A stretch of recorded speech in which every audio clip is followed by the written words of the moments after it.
बस एक social media ban से सरकार हिल गई और प्राइम मिनिस्टर ओली की कुर्सी भी। मतलब कि ऑक्सीजन और पेट्रोल से ज्यादा डेंजरस निकला फेसबुक और इंस्टा। नेपाल गवर्नमेंट ने बोला कि फेसबुक, इंस्टा, ट्विटर, यूट्यूब सब बैन करो। क्यों? क्योंकि लीगल एंटिटी रजिस्टर नहीं किया। मतलब कि करप्शन रजिस्टर होकर फुल टाइम काम कर रहा है और सोशल मीडिया का रजिस्ट्रेशन मिस हो गया तो नेशनल सिक्योरिटी खतरे में आ गई।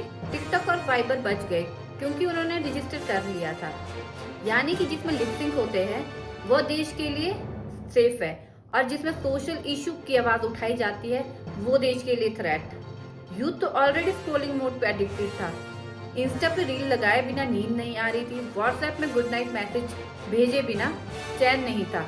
और से गवर्नमेंट ने उनका डेली डोज का डोपामाइन ही छीन लिया।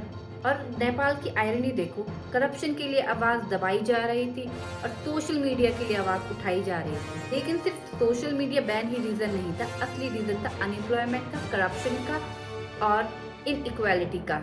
तो बैन सिर्फ ट्रिगर था, असली ब्लास्ट तो फ्रस्ट्रेशन का था। इंडिया में फेसबुक, यूट्यूब मजबूरी में हाँ बोलते हैं क्योंकि 80 करोड़ यूजर्स इक्वल्स टू पैसा। नेपाल में सिर्फ 2 करोड़ यूजर्स। तो कंपनीज ने बोला भैया हेडेक लेना ही नहीं है। और एक और डाउट था, रजिस्ट्रेशन के नाम पे गवर्नमेंट सेंसरशिप करेगी, मतलब लोकल ऑफिस खोलकर आपको अपना माउथ शट करना पड़ेगा। कंपनीज ने बोला बैन ही कर लो, पर हम अपने डेमोक्रेटिक टैटो पे सेंसरशिप का दाग नहीं लगने देंगे। फिर शुरू हुआ blame game. USA, China, India का नाम घुमा दिया गया। ओली ने फेसबुक, इंस्टा, यूट्यूब बैन किया। सब यूएस के बचे हुए डिजिटल कॉलोनीज। अमेरिका चिल नहीं कर सकता। उनके लिए डेमोक्रेसी का मतलब होता है RFs मस्ट रन, वरना डिक्टेटरशिप है। मतलब खुद की कंट्री में डाटा स्पाइंग नॉर्मल है, पर नेपाल में बैन लग गया तो फ्रीडम ऑफ स्पीच का संस्कार याद आ गया। ओली भाई चाइना के साथ कोजी थे, लेकिन यूथ ने बोला चाइना स्टाइल सेंसरशिप काठमांडू में नहीं चलेगा। मतलब यूथ ने क्लियर मैसेज दे दिया, ग्रेट वॉल ऑफ चाइना तो टूरिस्ट स्पॉट है, great fire wall of China हमारे फोन में टॉलरेट नहीं होगा। इंडिया ने बस पॉपकॉर्न उठा लिया। बॉर्डर डिस्प्यूट में ओली गर्म था, दिल्ली कूल था।